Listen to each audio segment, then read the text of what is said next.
Hello, and welcome to the Homeschooling and Loving It podcast. I'm your host, Jamie, your friend at Homeschool.com and homeschool mom of 6. Join us as we keep it real and chat about the ups and downs of this amazing adventure we call the homeschool life. So grab a cup of your warm favorite and a comfy chair and let's get started.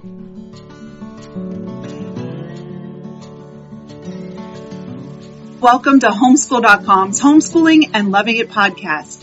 This week, we're out another one of those controversial educational topics, handwriting. In fact, a lot of schools today, they are moving away from teaching handwriting simply because they don't see its importance, or maybe they just don't have enough time in the day. In any case, my opinion is quite different, and it's very similar to the opinion of our special guest that we have with us today. So let me introduce her. Her name is Holly Britton. She is the creator and founder of Squiggle Squad, a handwriting program that encourages a fresh approach to letter and number formation, groundwork for reading, writing, and reasoning, and further education. Holly is a curriculum and instruction specialist with teaching experience in all grades K through 8. She's also an author and conference speaker and a former home educator of 4 now adult children. So welcome, Holly. Thank you for having me. We're thrilled to have you here today. I'm just going to go ahead and jump into our conversation. So tell us a little bit about why you're passionate about helping kids with handwriting. Yeah, it's so nice to be here talking about one of my favorite topics, handwriting. I wasn't always passionate about handwriting, so by way of answering that question, let me just sort of go to a broader view of writing in general. When I was teaching up in higher levels like 4th and 5th grade, 3rd grade, I really wanted to impart ability to write to kids, so they could communicate and express themselves and be creative. And I found myself bumping up against their inability to do the basic foundational writing needs. And one of those was actually forming letters and numbers on their page. So I would give them a writing prompt, and if I asked them to tell me what they were thinking orally, they could just blah, blah, blah, blah, blah, just spit it right out. But if I wanted them to get it on paper, wow, it was like torture for them. And so in an attempt to diagnose what was going on, it wasn't one student having a problem. It was classes a problem, the majority of kids. And so I began asking myself, why is this happening? Having homeschooled my other kids, my own 4 kids, I didn't have these problems. So I just, and especially all the way back down to kinder, where I was helping to coach brand new kinder teachers, that kids were actually not being systematically taught, explicitly taught how to form a letter on paper. So when I would get them up the pipeline, I'm talking like as high as 5th, 7th grade, wow. They were forming their letters bottom to top or clockwise, when most of our letters in ball and stick, anyway, manuscript writing, are counterclockwise. And so watching these teachers teach it, I realized sort of the way they were doing it would be to give them a workbook and have them go off and figure it out on their own in independent learning, so to speak, while the teacher would go over and teach, say, phonics or math or whatever, sort of leaving the child to their own devices to figure out how to efficiently form these letters, which they did not do naturally. I find with homeschoolers, it's a little different in that you're typically teaching one-on-one. So they catch these problems relatively early. But it's been a while since I've been all the way back at the beginning of my homeschool years. And I don't know that everybody coming into teaching handwriting understands that it's not something that comes naturally. It needs to be explicitly taught. So back to your original question, I'm passionate about teaching handwriting because I'm really passionate about children learning.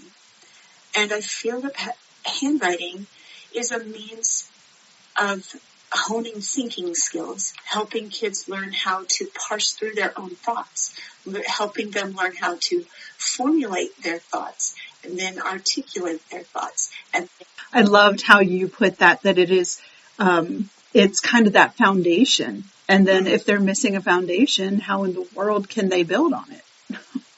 Exactly. And I think adults that write all the time, like second nature, take for granted the fact that they were taught how to do it. And because it feels so natural to us, we erroneously believe that it comes naturally to kids. But neurologically speaking, developmentally speaking, kids do not learn how to write the way they learn how to speak. Right. We would be hard pressed to keep a child from speaking, because that is by definition natural for them. They mimic naturally. But writing is a code that man has created.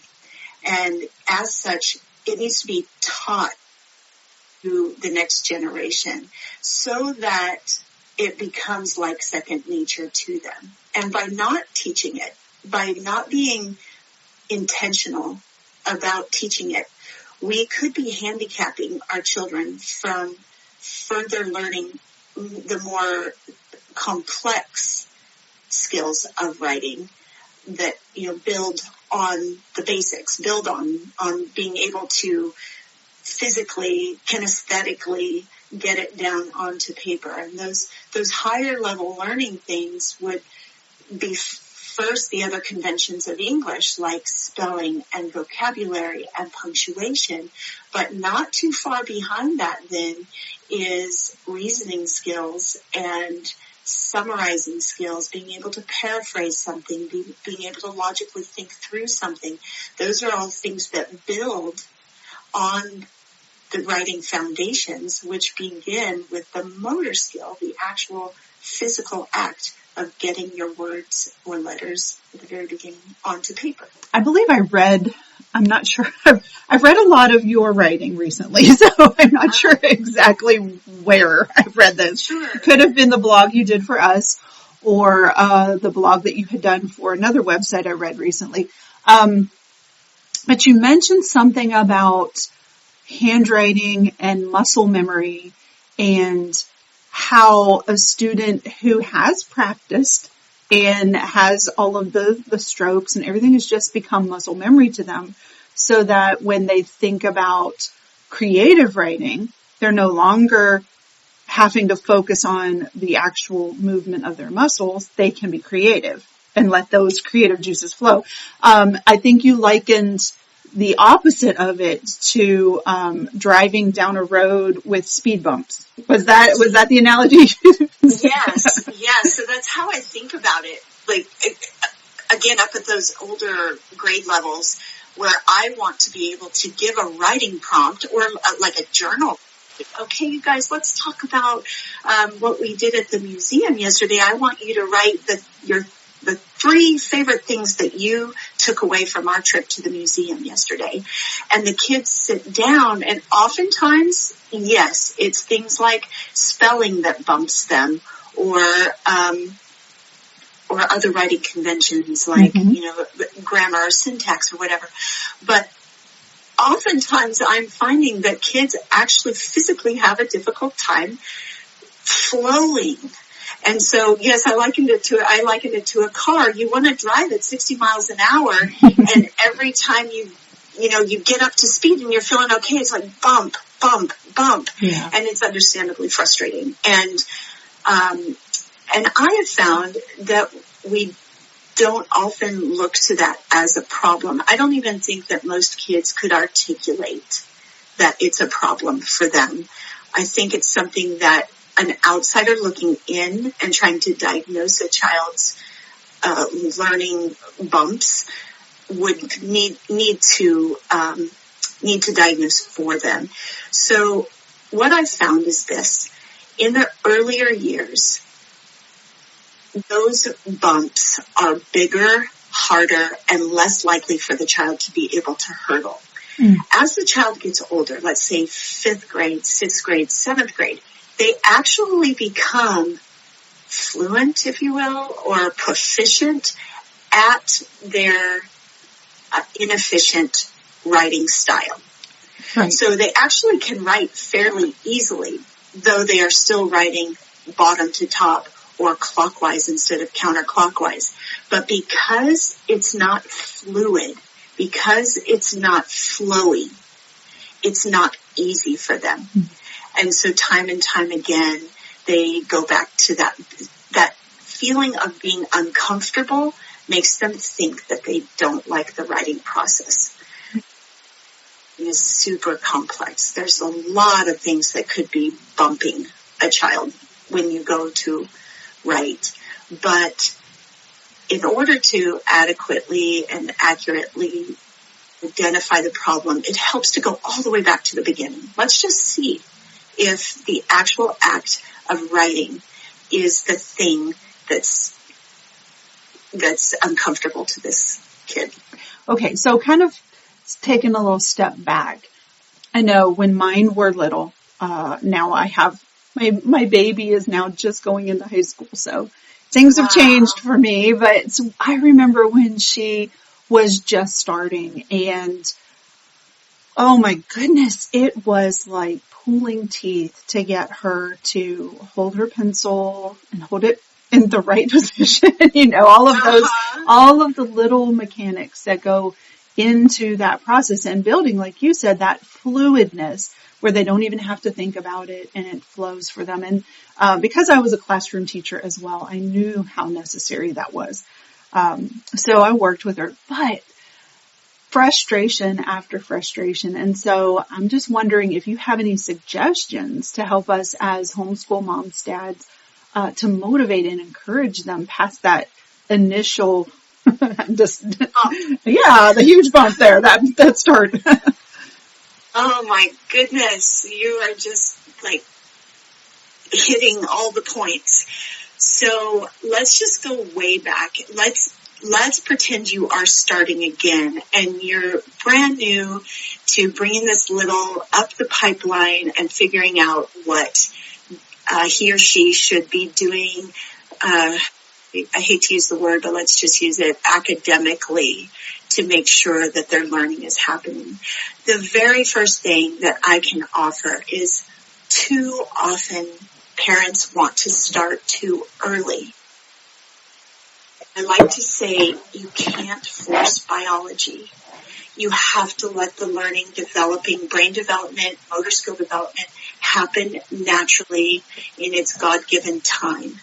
And so there is no hurry to, especially if you're homeschooling and you have the flexibility and the luxury of going with the child's biological time clock. There's no rush to get them forming letters on paper.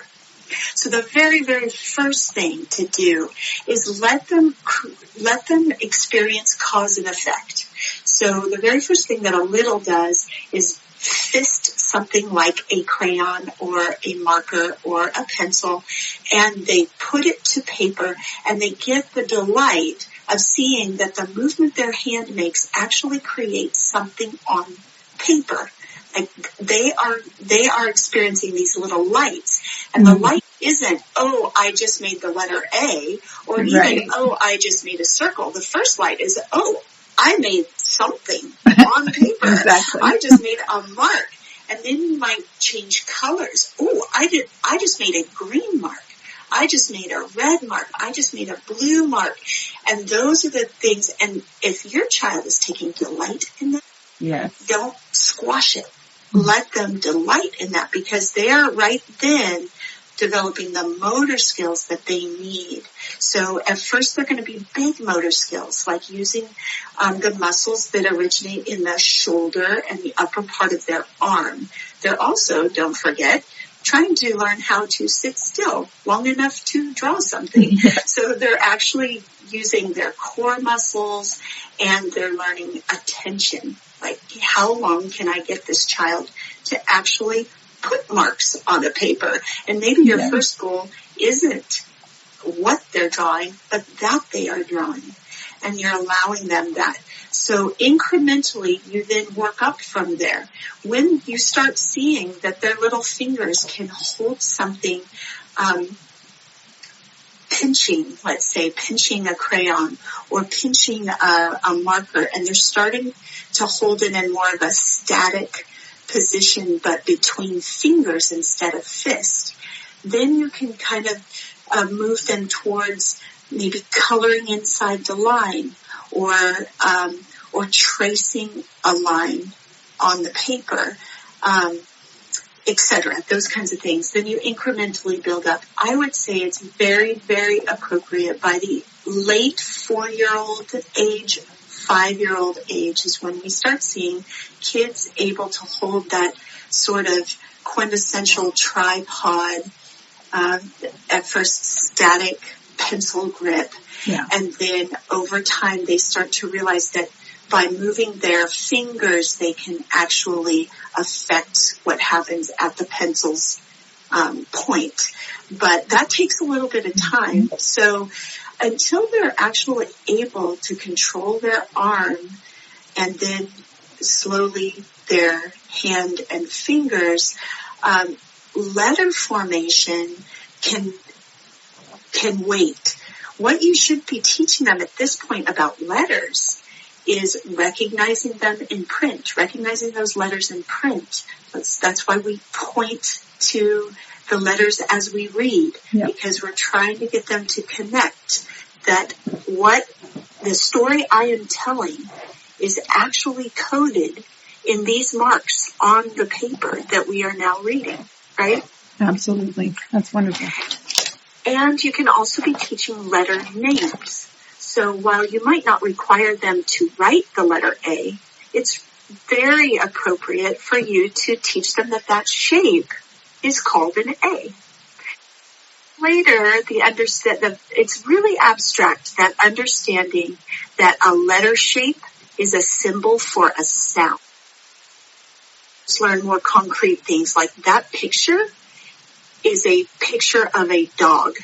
That picture is a picture of a hand, and that's more concrete. They can make that connection. But then when you show them that picture is a picture of a sound, it's a lot more abstract, and it takes them a little bit longer to make that connection. When it comes to actually writing the letter, it really helps to break down the strokes. And that's what we get to in the Squiggle Squad program, is just breaking down the strokes and getting the kiddos to be able to control their finger and then their crayon or pencil in incremental asks instead of asking too much too fast. Right. That makes perfect sense. Wow. I really loved how you brought that down to the very beginning. And I think that's what we miss a lot of times. I know in school, obviously that kind of happens for preschoolers and such, but even as homeschoolers, I think sometimes we miss that initial stage of we're just making a mark and this is loads of fun, and we can change colors. Look how fun. I think, you really hit the nail on the head with that right there, and just picking up that crayon, pencil, marker, whatever, and making that mark and making it fun. I think that's the first step in really making this whole process of learning how to write painless. One thing to keep in mind is that learning is intrinsically rewarding to a child. Mm-hmm. And when you are teaching them at a developmentally appropriate level, that those sparks, that delight, that joy of learning happens naturally because kids, want to please you. Exactly. They want to do what is right, quote unquote. They want to make the mom happy. They want to make the teacher happy. They want to know that they're doing well. And we can ensure that they're doing well when our ask of them is developmentally appropriate. that's not to say that we won't come up against things that are hard, and we need them to struggle. We need them to try, but sometimes we ask too much. Sometimes we ask above their developmental ability. Sometimes we just ask too much complexity, like we've layered too many layers on top of each other for them to parse through what exactly they should be doing. So sometimes it takes backing up a little bit. Sometimes it means peeling back a little bit and breaking down the process so that they are rewarded by their success. So sometimes we think that fun means we have to entertain them, or we have to always let them do what they want to do instead of what we know is good for them. But I think fun, it's the nuance of fun can be found in teaching the developmentally appropriate thing in that appropriate window and letting them build on that, and then desire kind of begins to build on itself. And you've been the catalyst, but then you've kind of, pushed them beyond what you've thought of naturally, but then naturally they take it over because now they're experiencing that reward from inside. Okay, so you answered a few more of my questions in that little bit. So, now I'm thinking of maybe those little bit older students and the ones, as we mentioned before, that may have these bumps or roadblocks that cause issues in their learning progression now that they're older. What do you do to help them? Do you fix that? Is there a way to remediate that situation? Or what do we do? You mean specifically, the trouble specifically related to the physical act of writing on paper? Is that right? Like you mentioned earlier, where you had like 5th grade students and they weren't fluid with their writing. Maybe they had gotten quick and they could write and they didn't really worry so much about how they were writing and picking up the pen and paper, but they weren't fluid. And so there was still that problem rooted in the foundation. How can you help them over that? Boy, it's a big question. We could write an entire book on this. But by way of answering that, let me back up just a little bit. Okay. Keeping in mind that I'm sort of changing my approach to handwriting in that in the past it was always looked at as, because it was the only means of communicating through writing, way back yesteryear, of course it was super important that children knew how and learned how to write because they would be doing it for their entire adult life. And now, of course, we have keyboarding, and it is no secret that even if you know how to handwrite, maybe the majority of our writing happens through the keyboard. So what we're trying to get at with handwriting is not just beautiful penmanship, cursive handwriting. What we're trying to get to is a means of flowing our thoughts from our head to paper. So handwriting does both helps you process those thoughts. I mean, how many authors do we know that actually still write by hand, even though they word process on a computer?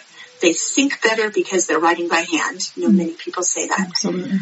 But now in school, we've got the question of, do we need to teach handwriting? Do the kids need to do handwriting? Because after all, we have keyboarding. So if you have a child now up in 5th grade, 6th grade that doesn't like to write by hand, main questions. One, can I give them the opportunity to have handwriting as a tool for thinking? Because I, as a parent, want my child to be able to use this as a tool. And by not teaching them, we've kind of taken a tool out of their toolbox, a really valuable tool. Yes. And given the choice now to handwrite or text or write on computer, we actually have taken that choice away from them if we haven't really taught them to write. So on the one hand, we have this, should we teach them to write piece of the handwriting? And then we have am I trying to get them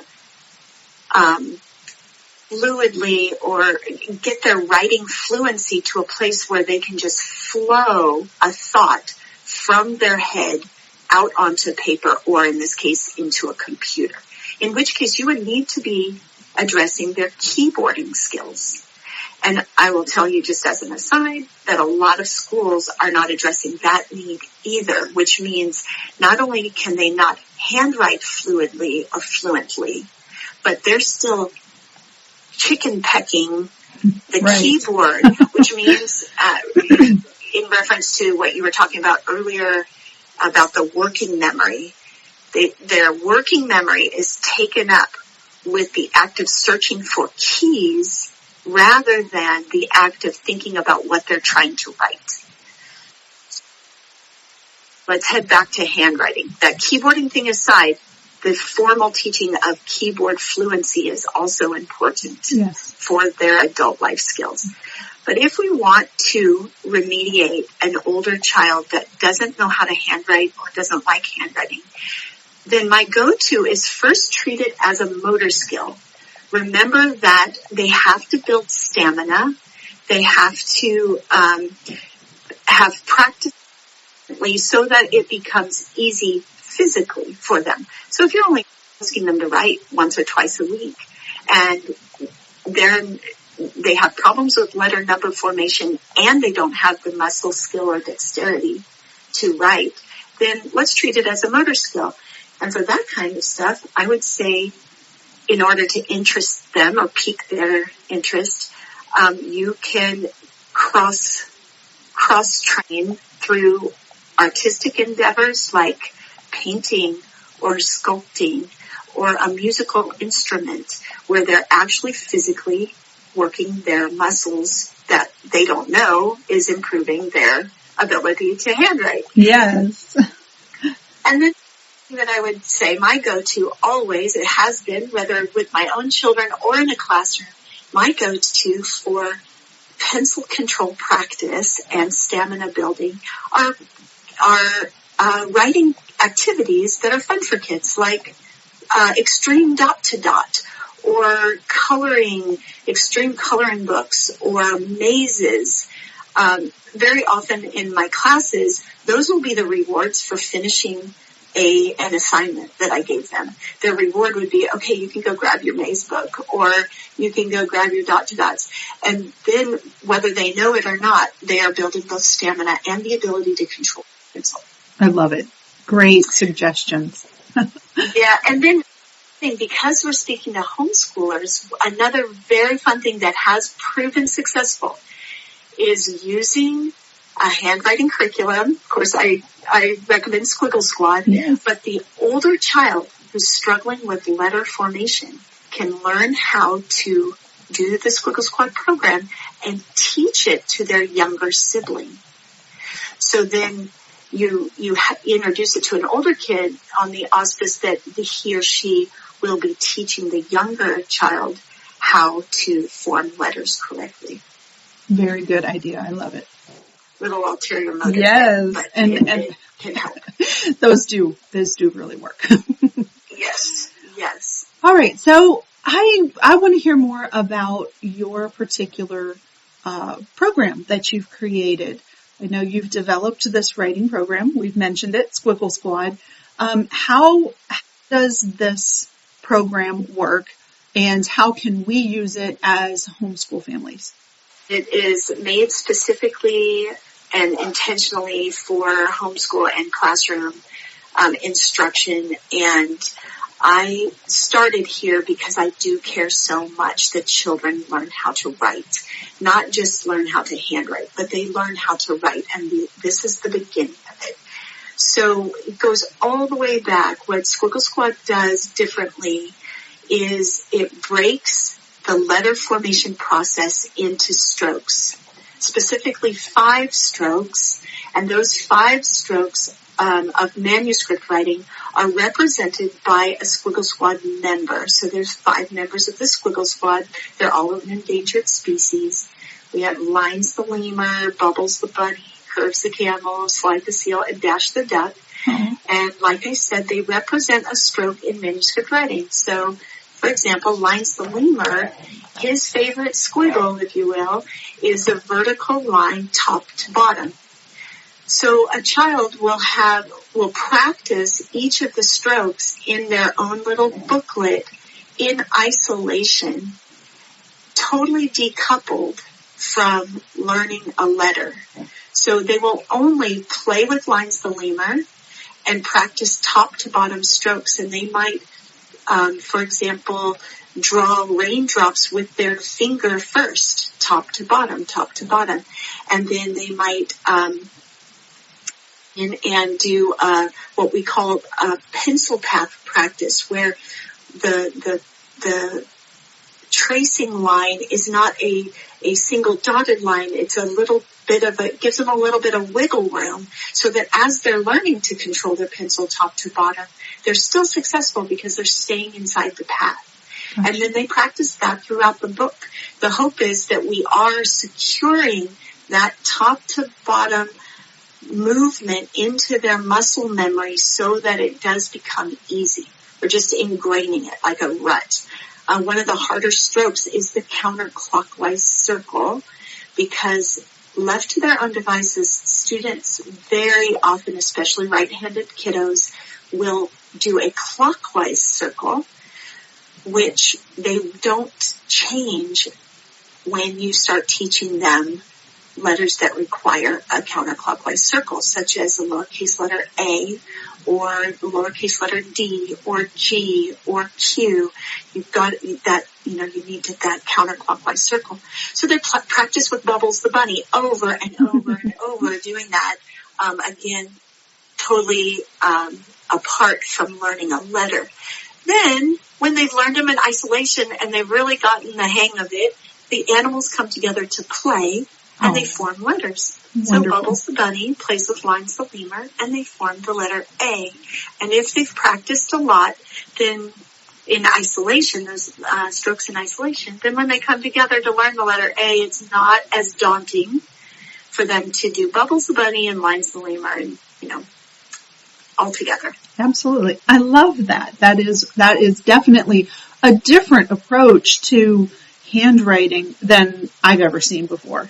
Oh, yeah, I same. Of course, have looked high and low, and because I couldn't find it, we created it. That's how great stuff is born. It is about time for us to wrap up our podcast session. I just wanted to see if you had any final words of encouragement for our homeschool community. I know you've been a homeschool mom and you understand a lot of the struggles that we face, obviously on topic of handwriting, but just even as mom to mom. So if you want to take a second just to share your heart. Yeah, I might not be able to say it without tears. Homeschooling was the best thing I have ever experienced in my life. It not only gave my kids a great education, it gave me a great education, and it continues to give me a great education. I'm always learning. The beautiful thing about homeschooling is that you learn together, and that can be inspiring for both the parents and the kids.